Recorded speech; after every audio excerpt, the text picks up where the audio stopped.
front companies, murky pots of cash, and plastic explosive-laden batteries. This time on The Rest is Classified, we're looking at how Israel's Mossad simultaneously detonated thousands of explosive-laden beepers in Lebanon, and the role that that audacious attack played in decimating the fearsome terrorist group Hezbollah.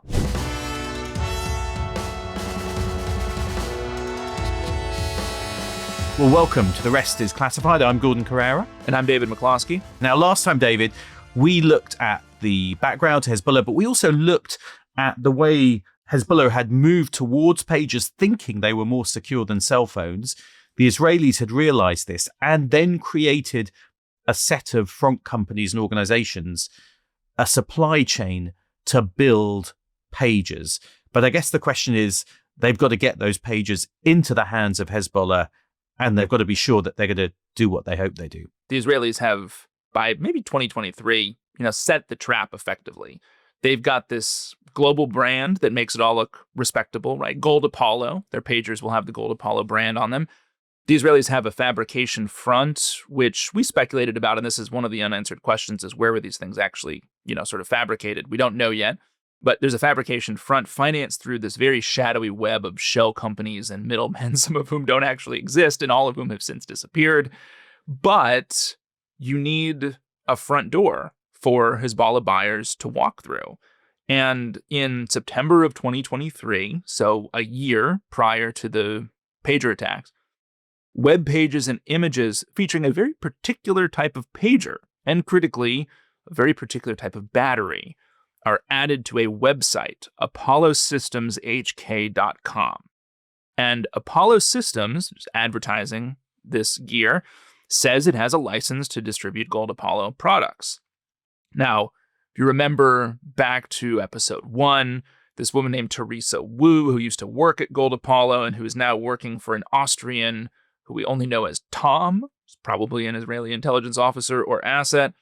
Now, Teresa Wu had actually listed the website on her Facebook page, as well as in public incorporation records where she registers a company called Apollo Systems in Taipei. Now, it's worth a moment on Teresa Wu here because she was a former Middle East sales rep for Gold Apollo. She traveled frequently to Dubai, and it's possible, although again we don't know, that she may have had links to the Hezbollah buyers or to, more likely, the cutout, the front corporation that Hezbollah was using to actually make the purchase. She's credible. Yeah, exactly. And this is actually another unknown piece of the story is how does Hezbollah make the purchase? Because it's probably not Hezbollah, right? It's a front organization that they've established. No, they use lots of fronts to buy stuff around the world. That's well known. Right. Yeah. And it's probably someone or some people associated with those fronts who might have known of Teresa Wu and actually purchased, other goods from her in the past. Now, Apollo Systems HK is being paid by, drumroll here, none other than BAC Consulting, the Hungarian company that we mentioned in the first episode, that is kind of serving as the money pot for the fabrication, right? And sourcing parts to the pagers. BAC transfers payments to Apollo Systems HK in the same period that BAC is being paid by Norta Global, which is, again, we had a caveat in the first episode that this is confusing by design. It is. The Mossad officers who drew this up on a whiteboard somewhere were not drawing it up to make it simple. They were drawing it up to make it hard to sort of get to the bottom of what's actually going on and to hide Mossad's hand, right? But the point here being that the money is going through this chain. It's originating in an Israeli bank. It is going through Norta Global. It's going through intermediaries in Hong Kong. It's getting to Hungary. And then eventually it's going to Apollo Systems HK. Apollo Systems HK really wants to sell a model of pager called the AR-924, Gordon. And it has an associated battery with the wonderful name of LI-BT783. Those are the two related products that Apollo Systems HK is really keen to get out on the market. And this brings us to the other thing you're going to need if you're trying to absorb or become your opponent's supply chain, is you need a perfectly doctored product. You've got a front door for Hezbollah to walk through. with Apollo Systems HK, you've got the money, you've washed it through this confusing web of intermediaries, but you actually need a product, right? And the Israelis have developed their own beeper and their own battery. So the pager is offered only by Apollo Systems. You could see it listed on the overall Gold Apollo website, but the chairman of Gold Apollo, when all this breaks, comes out afterward and basically says he wasn't impressed with this product. But Apollo Systems has kind of the sole right to distribute this pager. And the pager, it's pretty simple, right? There's 4 functional buttons at the bottom. There's a kind of rubbery edge. It's bulky and rugged. It's maybe perfect, Gordon, for battlefield conditions. You mentioned the video the Israelis made in the last episode where it's dunked in water and it's fine. You can cover it in sand and it's fine, right? You can charge it with a cable, which is helpful and kind of interesting because most pagers, you just have like, AA batteries or AAA batteries or something, right? It's also got a unique 2-step de-encryption feature that also, mysteriously, happens to ensure users will be holding the pager with both hands when they receive an encrypted message. And we should explain that. So if you get an encrypted message, you basically have to pick it up, look at it, and we talked about having 4 buttons on the front. You have to press the buttons with your hands in order to be able to read that message. Right. Crucial point. And I mean, we just say it straight up. The Israelis built it this way almost certainly so that they would end up blowing as many hands off as they possibly could. That was the goal here. So that's the pager, the battery as well. Now, the battery is the key, though, isn't it? The battery is the key. Now, it has a big battery, apparently. It's supposed to have a very long battery life. Supposedly, as advertised by Apollo Systems, 85 days. Although, as we'll see, that's total bunk, and we'll explain why. And the battery is interesting because it's a totally new product. It's sold only by Apollo Systems HK. And that Reuters team we mentioned in the first episode that was so critical to sort of uncovering all of these details got their hands on one of these, actually, and showed it to an expert on lithium batteries. And this battery is marketed as having 2.22 watt hours of energy capacity. And there's a mathematical calculation between sort of the energy capacity of a battery and its weight. And this battery weighs 35 grams. And a 35-gram battery should actually have 8.75 watt hours of energy, which means we're missing over 6 watt hours of energy, which means there's a ton of unaccounted for mass. I wonder what's in that. What is in that? Well, here's the answer. Now, Reuters, again, got a great photo showing this kind of like a teardown, pulling the entire battery and pager apart and kind of putting it out on a table. They actually have this, and they got it from an exploded pager. The pager is sitting on a desk. There's a ballpoint pen at the top to show the scale. There's the battery pack assembly. There's the kind of outer case, the pager case, and plastic explosives, PETN. And the plastic explosives and the detonators, we'll see, account for the mass, the missing mass in the battery. And the design here, Gordon, is, I mean, absolutely ingenious. You could think of a 3-layer sandwich, or actually more of a calzone. Do you have calzones in the UK, yeah, Gordon? folded pizza. It's a folded pizza. That's the way to think of it, isn't it? That's right, because it's not really a sandwich because the bread kind of folds around the outside, right, and covers up what's inside. So think of the construction as first there's a thin square sheet that has a layer, but maybe 6 grams. So like that's the weight of maybe 2 paper clips of white I'm going to try to read this. Pentathiazole tetranite. Petin plastic. It's plastic. PETN, is what I like to call it. PETN. Now wait, sorry. In the calzone, is that the filling? That is the filling. There's not enough in here to like necessarily and certainly kill a full-grown human. 6 grams. I mean, 6 grams is nothing. 2 paper clips worth. It is really a tiny amount, isn't it? You could never get enough to kill someone with that, but it is enough to injure someone. As we'll see, tragically. In that 60 Minutes interview that you read from at the beginning, supposedly Mossad used dummies and conducted tests with a pager and kind of a padded glove to calibrate exactly how much explosive they needed to hurt the person who's, sort of decrypting the message, but not the person next to them, because obviously the Israelis are assuming that, many of these pagers will be answered with someone who's in their home or their bedroom or around family and civilians. So it does seem like there was some effort made to kind of limit the collateral damage, but as we'll see, the Israelis are more than happy to accept the collateral damage that came along with this. Now, Mossad also tested different ringtones to find a sound urgent enough to compel someone to take the whole thing out of their pocket. They tested how long it takes a person to answer a pager. It's on average about 7 seconds. So a lot of testing that was done to kind of get this design. Now, back to the Calzone. So the plastic explosive is sort of mushed between two lithium-ion rectangular battery cells that effectively are the bread on the outside.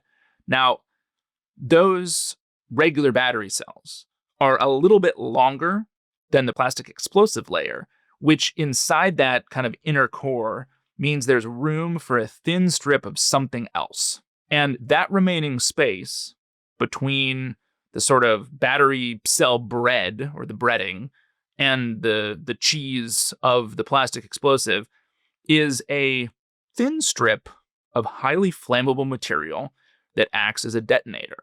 Typically, a detonator for a plastic explosive is almost like a metal plug that goes into the explosive, and when an electrical charge comes into the plug, that sets off a small explosion that then sets off the primary explosion of the plastic explosive and detonates the whole thing. This is not that design. And Reuters, again, showed this design to bomb experts who said this is fairly novel, but it does bear some resemblance to what is known as a slapper detonator. And how that works is basically a piece of metal foil explodes, which releases a kind of plasma, which then drives this like thin plastic slapper across a little gap, and it goes into the plastic explosive at high velocity, and that high velocity impact on the plastic explosive then creates the larger detonation. So essentially here, what's happening is an electrical current is going into that foil and triggering a process that then detonates the overall plastic explosive. Critically, the explosive and the detonator inside this battery calzone are invisible to X-ray. So if Hezbollah runs these things through a scanner, they won't see the explosive and the detonator. That 3-layer, that kind of sandwich or that calzone, is then put in a black plastic sleeve, which is put in a metal casing about the size of a matchbox, and then it is connected into the overall pager. Hezbollah notices that the batteries drain much faster than expected. It's actually one of the problems they have with it. And the Israelis believe that Hezbollah did take some apart and maybe even x-rayed them, but did not find the explosive or the detonator inside. Because if it was like a movie, you'd open it up and you'd be like, there's that kind of the bomb. But they've hidden it so deep within the battery that, you can't spot it. And I guess you don't maybe think to take the battery apart. You maybe think to look around it or to actually get inside the battery itself, which is essentially where this is hidden. Interestingly enough, the battery has 4 contact points, right? Which is kind of unusual for a low-tech device, which might have been how it was triggered. But it does seem, in any case, like Mossad could trigger them simultaneously by sending an encrypted message. The user, would then decrypt the message with that 2-step procedure, and doing so, you'd have both hands on it and would be incapable afterward of fighting. Now, that's the kind of product that the Israelis designed. But the battery is a brand new product.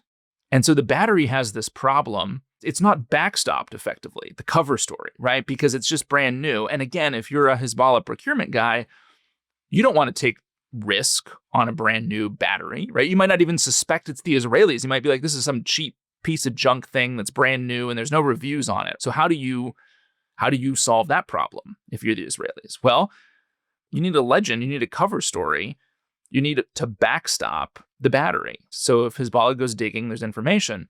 So Mossad creates, as we discussed, they create that promotional video. They put it on YouTube. Pager's literally covered in dust and dunked in water. And I think this is fascinating. Between late December of 2022 and April of 2023, a few interesting users join some online forums, which I'm sure, Gordon, you are already a member of. Power Forum and batteriesforum.com. There are websites for everybody. I mean, so these are websites where people compare batteries, basically. Yes. I mean, that's fairly niche. It is.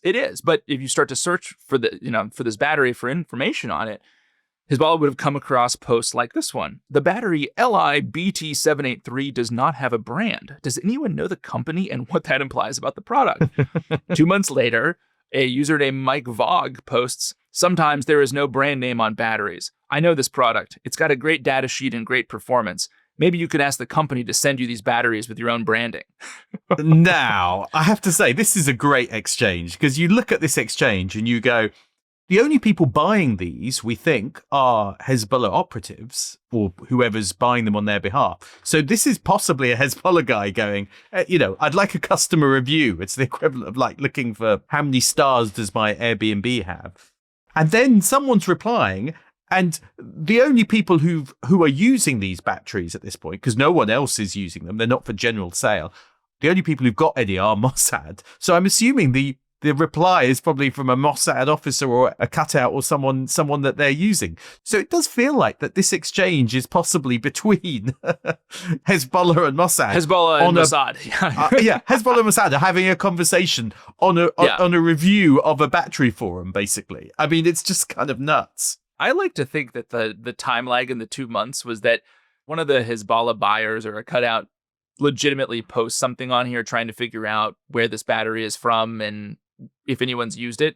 And then someone in Mossad at some point is doing research online on their own battery and comes across this post and says, oh crap, we need to respond to this. And so then they join the forum and respond and say that this battery is great. And again, in September of 2023, so a year before the attacks, a site called electronicspowerbatteries.com is registered. On the 12th of October of 2023, puristbattery.com is registered. And these are battery stores, online battery stores that have the LIBT783 plastic explosive laden battery listed in their catalog. What if someone else had tried to order the batteries from them? I mean, you can't sell them exploding batteries. So I guess you go, we're out of stock at the moment. Apparently, the Israelis, when they did get legitimate outreach from buyers that weren't Hezbollah, they made the price so outrageous that the conversation just stopped. And we'll see they'll do the exact opposite with Hezbollah. So now all of these users disappear from these forums on the 20th of September, 2024. So immediately after the pager attacks, and the websites are scrubbed from the web. Now, Hezbollah buys maybe 5,000 of the pagers. And as I just hinted, there apparently was a negotiation in which maybe some of the uncertainty around the newness of this battery was starting to give the Hezbollah buyers pause. But they are apparently convinced, because the saleswoman, who may have been Teresa Wu, we're not sure, just kept lowering the price. Just kept bringing the price down. So anytime the Hezbollah guys started to walk away, she would say, no, we'll do it for less. And she offered the first batch free of charge. And Hezbollah takes delivery of these in February of 2024, which is right around this point where Hassan Nasrallah, the Secretary General in the organization, are this sort of paranoia about the extent to which Mossad has penetrated the organization, has reached a fever pitch, and they finally have a potential answer to this penetration by Mossad, which is these dumb pagers that won't actually allow the Israelis to target us or to know where we're located or what we're saying to one another. And the pages are handed out, and they just sort of sit there dormant for a while. So there, with Hassan Nasrallah and Hezbollah having obtained what they think are the perfect, secure means of communication, freeing them from the tyranny of surveillance by the cell phone, we'll take a break. And when we come back, we'll look at how these pages get used, and perhaps also if we can try and get to the reason why and what the impact will be. See you after the break.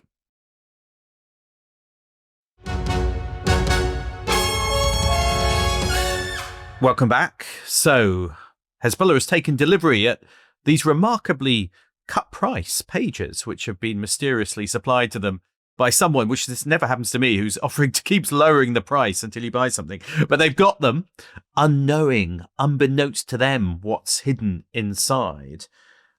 The crucial question is, are they going to get used, and why, with those explosives inside?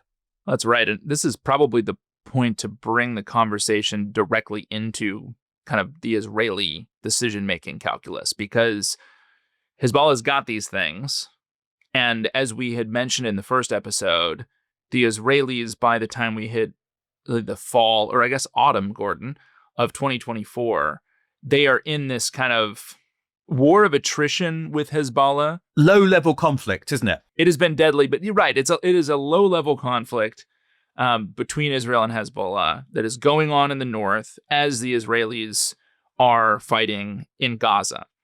And I think it's worth spending a little bit of time on kind of the view from Tel Aviv, the view from, Netanyahu's chair, the Israeli prime minister, as he looks north, right? So Hezbollah has, for the entire year of the conflict up to this point in September of 2024, Hezbollah has explicitly linked the northern front that they are maintaining to the conflict in Gaza. Even though Nasrallah doesn't want a full-on war like he got in 2006, he wants this low-level conflict to show solidarity with Hamas, and frankly, because the whole point of Hezbollah really is to fight Israel. Given what Israel has been doing in Gaza as of 2024, this is a problem for Netanyahu, because the Israelis are not going to stop in Gaza, as we've seen. So Netanyahu is facing the prospect of this two-front conflict in perpetuity. By summer of 2024, just to kind of set the stage for what Netanyahu and his team are looking at, there have been 8,500 cross-border attacks between Israel and Lebanon. Israel has conducted about 3/4 of them. They've killed maybe 600 people in Lebanon. 21 Israeli soldiers have died, maybe a dozen civilians. Hezbollah rocket fire from the north has started forest fires. It's burned about 3,000 acres. The Israeli government has evacuated 60,000 people from towns in northern Israel, sending them down south, and maybe 20,000 more people have left on their own. So this has created a kind of de facto buffer zone, which has then enabled Hezbollah to fire much more frequently at some of these northern towns without incurring the civilian casualties that would have escalated the conflict. So in kind of a way, the sort of depopulation of parts of the north has made it easier for Hezbollah to just keep firing without escalating things. So the Netanyahu government is in this kind of awkward and, I think to them, unsustainable stasis, because the Hezbollah attacks are growing much more sophisticated. They're using drones and precision-guided munitions. It's kind of turning into a bit of a lab for Hezbollah to test Israel's capabilities, to kind of study the way the conflict is morphing. They can look at defense and surveillance systems in Israel. They can kind of poke around for weaknesses.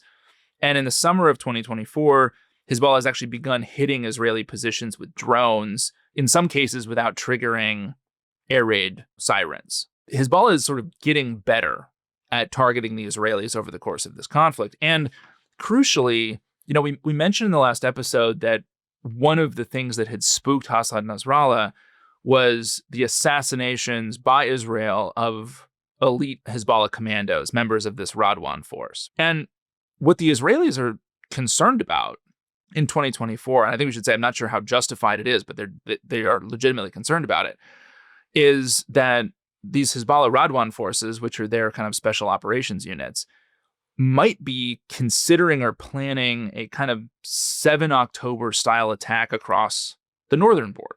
I mean, I remember some of that speculation, because you're right that the conflict had been going on. The Israelis are worried about it escalating. There was that talk about the northern front. But there is also, I think, that slight sense in Israel as well, which is we have an opportunity to strike at all our enemies now. We're effectively in a war with Hamas, but we might as well take out other parts of the axis of resistance, because they're ultimately going to do it, of course, with Iran as well, and take on Iran.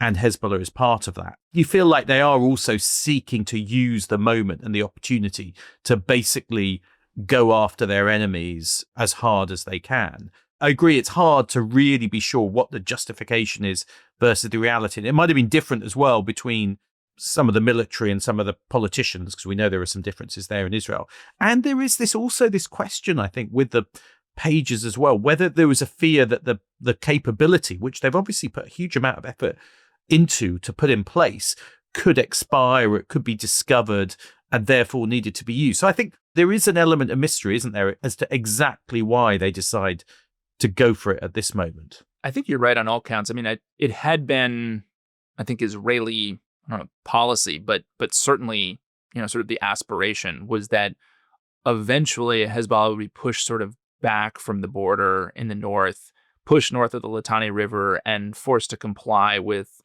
the UN Security Council resolution that had ended the 2006 war, which Hezbollah did not comply with. And going back to just the aftermath of 2006, I think most in the Israeli government and security apparatus that another all-out conflict with Hezbollah was inevitable, right? It was coming. It was just a matter of when. My sense is it's just the Israeli risk calculus has changed about what they're willing to tolerate.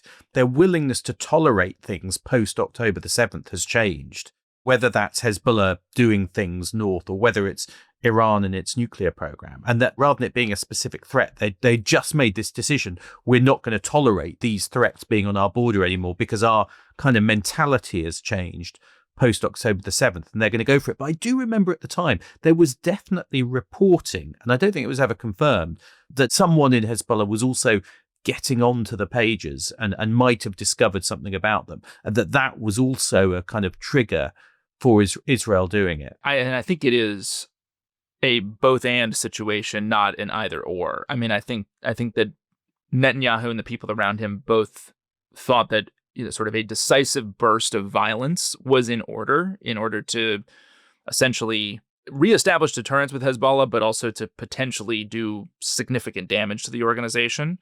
And then at the same time, and I think some of the reporting from Ronan Bergman at the New York Times, who has broken, I think, in addition to the Reuters team, a lot of the kind of more higher level political drama around this. I mean, because Ronan has exceptional sources inside Mossad. I mean, I think he has essentially said it was either use it or lose it on the pagers. You had a moment in the conflict where Netanyahu and his team thought, we need to do something about Hezbollah. It's becoming intolerable to have the north depopulated and constantly dealing with these attacks.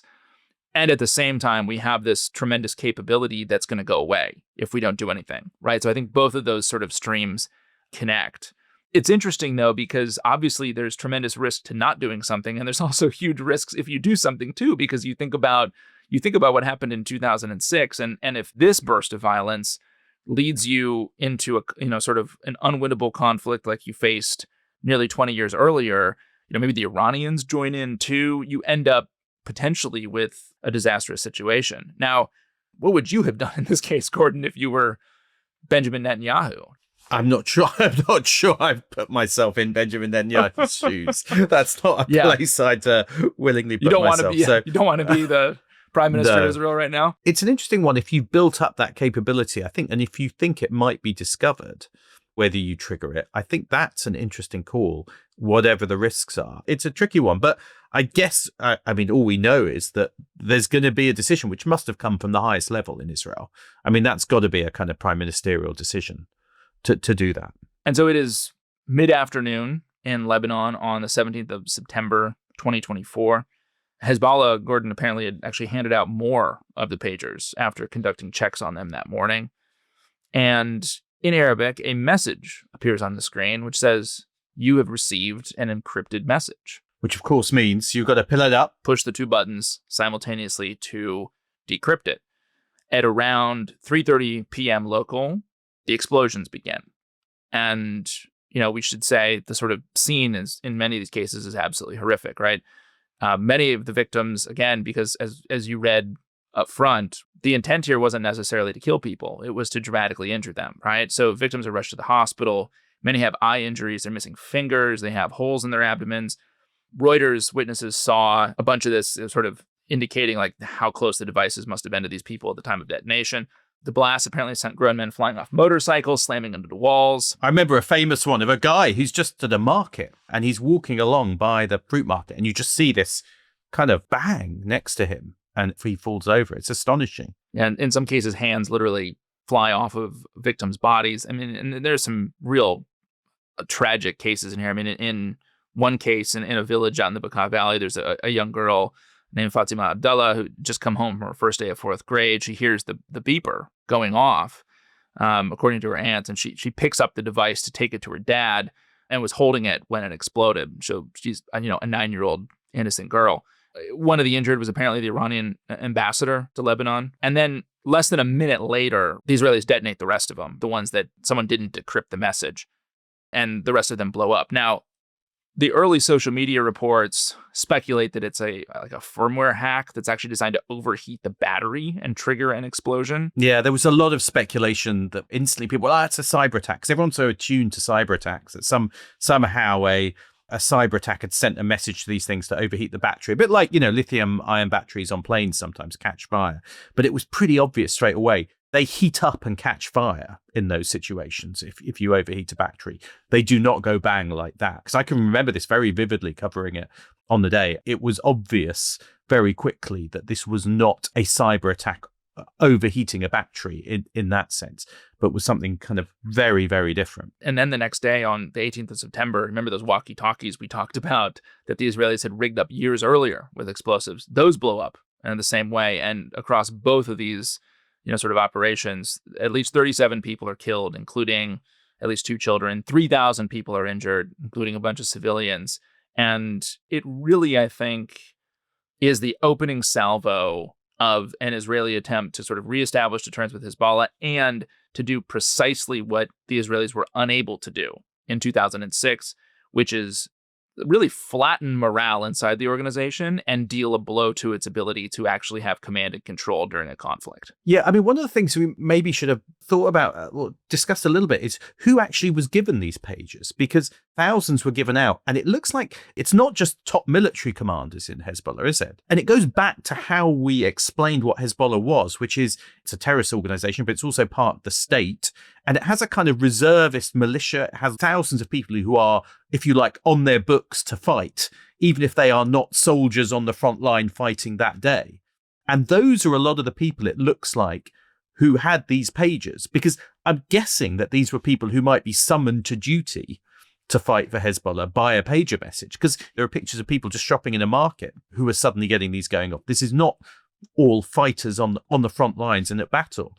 And it's people like that who are actually being targeted by the operation, which arguably is what, from the Israeli perspective, makes it very successful, because you are taking out a wide swathe of people who are associated enough with Hezbollah that they've been given a pager and are part of it, even if they are not fighting at that moment. And you can imagine the psychological blow that deals to Hezbollah as an organization. The blow is much heavier than if you had just hit maybe more pure military targets, right? It's much more devastating, I think. I think it speaks to an Israeli understanding of the psychology of the conflict, because you walk it down to the individual level. And let's say you're a part-time Hezbollah fighter who actually does some training, you have another job, you have a life, you actually probably consider yourself to be largely a civilian, but when called upon by the organization, you'll go fight. The ability for the Israelis to reach out and touch you and to maim you or members of your family, you just think about how that is just a devastating blow to your ability to recruit manpower for a wider conflict. I mean, it does get us to the question, which is the kind of morality of it to some extent. Because as you said, not only are they not soldiers on the front line, but nor are they, if you like, terrorist operatives who are in uniform or fighting at that time. They are in this weird kind of militia role within an organization which is, yes, internationally designated a terrorist organization, but also as a resistance organization, also a political party. It's something very complicated. And you are hitting thousands of those people at one moment. Now, I can completely see the Israeli view is, this is a group that wants to destroy you and wipe you off the face of the earth while you do it. But it is an interesting one, isn't it? Because as you said, those people are civilians rather than soldiers. I don't think in the Israeli calculation there's any real distinction between those two. I mean, I think there is a distinction on maybe the family members and certainly the children. And if the claims about the way the explosives were tested are to be believed, there was thought given to not killing people in the direct sort of vicinity of the person who was operating the pager. But I'm sort of hearkened back to the episodes we did on the assassination of Mohsen Fakhrizadeh in Iran, who is the head of their nuclear program. And we cited a quote from the former head of the Mossad, Meir Dagan, who talked about killing to save lives. And I think in the Israeli mind, the morality of this is to avoid the broader conflict where tens of thousands of people are killed. We are going to destroy Hezbollah's ability to fight, its will to fight, and its command and control structure. And part of that will be the pagers, because I think also, it's important to note here that it wasn't just the pagers and walkie-talkies. It's the start, isn't it? It's the start. It's the opening salvo of what's going to become a 12 or so day campaign to do as much damage as possible to Hezbollah, where there's additional strikes that continue to hit Hezbollah leadership. I mean, the entire Special Operations Command of the Radwan Force, that elite unit, is wiped out in an airstrike on the 20th of September, so 2 days later. There's an Israeli ground invasion of southern Lebanon. This time they don't actually get stuck like they did in 2006. Thousands of Hezbollah fighters are killed, and the air campaign in particular, conducted by the Israelis, will destroy maybe half of Hezbollah's arsenal. So this was an extreme burst of violence designed to essentially decapitate Hezbollah and neuter its ability to fight. And then, most sort of dramatically after the pagers, on the 27th of September 2024, the Hezbollah Secretary General Hassan Nasrallah is in a military operations command center down in a bunker kind of deep in South Beirut. At this point, he has been leading Hezbollah for 32 years, and Israel has sent out a handful of aircraft that are carrying maybe up to 80 2,000-pound bunker buster bombs, probably of U.S. manufacture, which can penetrate targets underground, and each has a lethal blast radius of maybe up to 1,200 feet, which is 58 soccer fields. It's still a lot of murk around this, but there's some reporting that there was maybe a human asset that had reported to Mossad handlers that Nasrallah had arrived at this bunker, maybe 60 feet underground, but we don't really know. The Israeli planes dropped their payload, and it's described by some Beirut residents as one of the loudest explosions they've ever heard, which is saying something in Beirut. And it works. Hassan Nasrallah is killed by the Israelis. And then on the 28th of September, in an attack, I think, Gordon, that sort of has vanished beneath the chaos after Nasrallah's death and all the headlines associated with that, a Hezbollah official named Nabil Kaouk, who is leading the investigation into the pagers, is himself killed in an airstrike. And of course, in the aftermath of all of this, I think this is where you sort of draw that comparison between 2006 and what happened in 2024.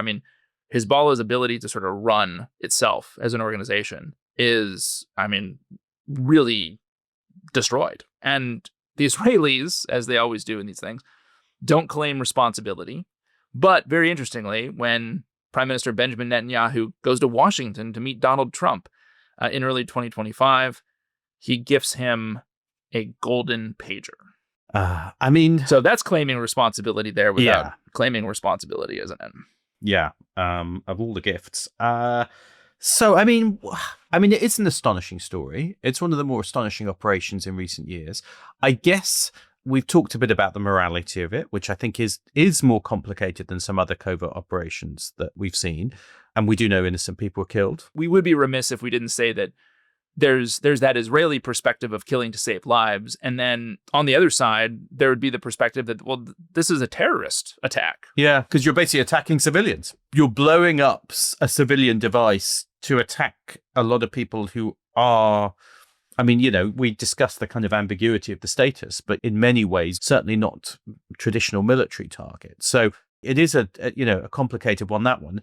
Certainly in terms of efficacy, you can argue it worked as part of a campaign with all the other actions, because what didn't happen was Hezbollah didn't suddenly unleash rockets and start a war, and Israel didn't get kind of bogged down in Lebanon. I think you certainly felt in those days afterwards that the nature of the pager attack plus the taking out of Nasrallah and the senior leadership basically left them kind of rudderless and weakened in a fundamental way. So again, morality is certainly a question, but efficacy from the Israeli point of view, I think they would have judged it as successful or effective. I think the point you made on it being part of a broader campaign is the important one.